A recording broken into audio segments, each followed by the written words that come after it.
30তম ঢাকা আন্তর্জাতিক বাণিজ্য মেলা 2026 জানুয়ারি মাস থেকে শুরু হয়ে গেছে এই মেলা। এই মেলায় এখন পর্যন্ত কিন্তু অনেকেই আসেন নাই, আবার অনেকেই কিন্তু ঘুরে গেছেন। যাই হোক, এখন কিন্তু জানুয়ারি মাস চলতেছে আর এই মেলাটা কিন্তু জমজমাট জমে উঠেছে। যত দিন করাচ্ছে ততই কিন্তু মেলাটা দিন দিন জমে উঠেছে।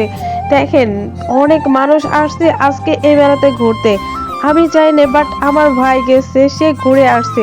আমারও যাওয়ার ইচ্ছা আছে, কিছুদিন পরে হয়তোবা আমি যাব এই মেলাতে ঘুরতে। যাই হোক, আজকে আমার ভাইয়ের যেহেতু গেছে, বড় ভাইয়া যেহেতু গেছে, সে একটু একটু করে ভিডিও ক্লিপ করে নিয়ে আসছে, সেগুলো এখন আমি আপনাদের সাথে শেয়ার করতে যাচ্ছি। দেখেন, এই মেলাতে কিন্তু 64 জেলার সব প্রান্ত থেকে মানুষ এই ঢাকাতে আসে এই আন্তর্জাতিক মেলাতে।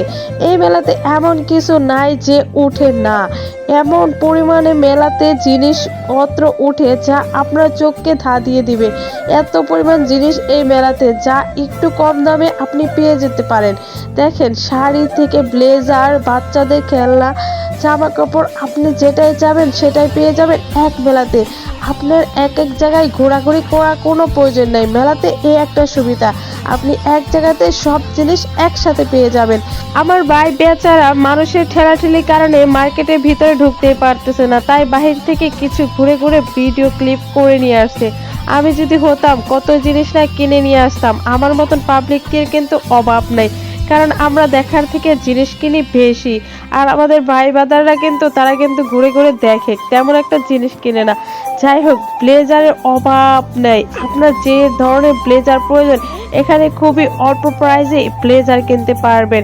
আর বাণিজ্যিক মেলাতে এই সুবিধা, আপনি খুব কম দামে সব রকম জিনিস পেয়ে যাবেন। যে রকম শাড়ি, চুড়ি, খেলনা, হাঁড়ি পাতিল, জিনিস, সুপার সেট, সুকেস, আলনা, খাট, টেবিল, আপনি যা চান তাই আছে এই মেলাতে। আর এই মেলাতে সব থেকে আকর্ষণীয় জিনিস যেটা হলো, সেটা হচ্ছে আপনার সালাদ কাটা বা তরকারি কাটা। মেয়েদের এই একটা জিনিস কিন্তু কিনতেই হয় মাস্টলি। দেখেন, ভাইয়ারা কত সুন্দর করে সবজি কাটার মেশিনগুলো দিয়ে সবজি কেটে কেটে সবাইকে শিখিয়ে দিচ্ছে। এইগুলো কিনে এনে অতি সহজে আপনি রান্না করতে পারবেন কোনো ঝামেলা ছাড়াই।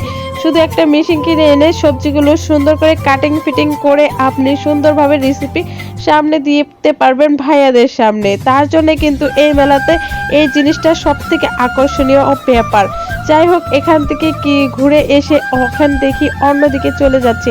আর এই জায়গাতে এসে সবাই একটু বিশ্রাম নিতেছে, যেহেতু অনেক বড় একটা এরিয়া, সবাই ঘোরাঘুরি করে ক্লান্ত হয়ে গেছে। এই জায়গাটায় খানিকক্ষণ রেস্ট নিচ্ছে। দেখেন, আপনি যেদিকে তাকাবেন শুধু দেখেন মানুষ আর মানুষ, কারণ এত বড় মেলাতে আপনি সব জেলা থেকে সবখান থেকে আসে ঢাকাতে এই আন্তর্জাতিক মেলা দেখার জন্য।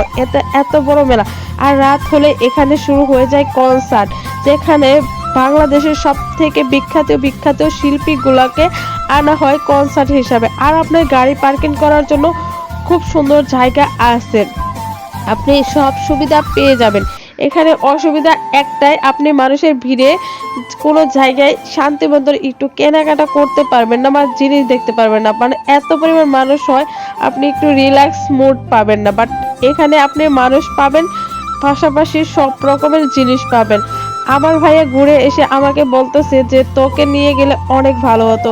যাই হোক, আমি যেহেতু যাইতে পারিনি, আমার মতন যারা যারা এখনো যাওয়ার আগ্রহী আছেন, তো তাড়াতাড়ি দেরি না করে চলে যান ঢাকায় 30তম আন্তর্জাতিক বাণিজ্য মেলায়। আর এই ছিল আজকের ভিডিও। তো কেমন হয়েছে সবাই